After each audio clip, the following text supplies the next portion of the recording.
SC ST వర్గాల అభ్యున్నతి కోసం ఆమె 1974, 75, 78, 79 సంవత్సరాల్లో ప్రత్యేక నిధులు కేటాయించేందుకు ఉప ప్రణాళికను ప్రవేశపెట్టారు.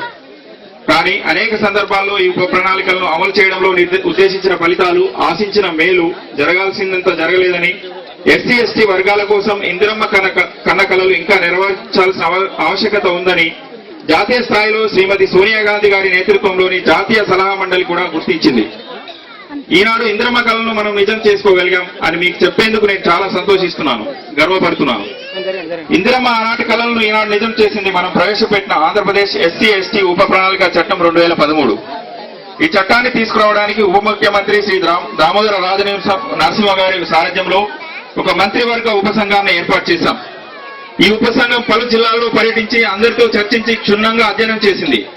ఎస్సీ ఎస్టీలకు న్యాయం జరగాలంటే వారి జనాభాకు తమాషా పద్ధతిలో ప్రణాళిక నిధులు ఖర్చు చేయాలని, ఈ వర్గాలకు తమాషా పద్ధతిలో కేటాయించిన నిధులు వేరే కార్యక్రమాలకు మళ్లించకుండా ఉండేందుకు ఒక శక్తివంతమైన చట్టం ఉండాలని సిఫార్సు చేసింది.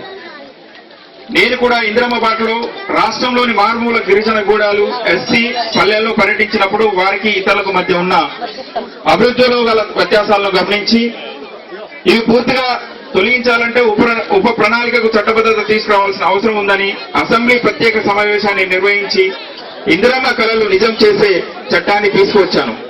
మన దేశంలో మొట్టమొదటిసారిగా ఎస్సీ ఎస్టీ ఉప ప్రణాళికకు చట్టబద్ధత ఇచ్చింది మనమే. ఈ చట్టం ద్వారా ఉప ప్రణాళికను పారదర్శకంగా అమలు చేయడం వీలవుతుంది. ఈ ఉప ప్రణాళిక చట్టం మీకు చదువు, వైద్యం, ఆరోగ్యం వంటి మౌలిక అంశాలను ఇతరులతో సమానంగా పొందడానికి అవకాశాన్ని కల్పిస్తుంది. మీ కుటుంబం సర్వతోముఖాభివృద్ధికి ఈ సప్లాన్ చట్టం ఉపయోగపడుతుందని నేను మనసారా విశ్వసిస్తున్నాను. ఎస్సీ ఎస్టీలలో కూడా తమ వారి కంటే బాగా వెనుకబడిన యానాదులు, చెంచులు, రెల్లి లాంటి వర్గాల వారికి అధిక నిధులు కేటాయించేందుకు ఈ చట్టం ద్వారా వీలవుతుంది.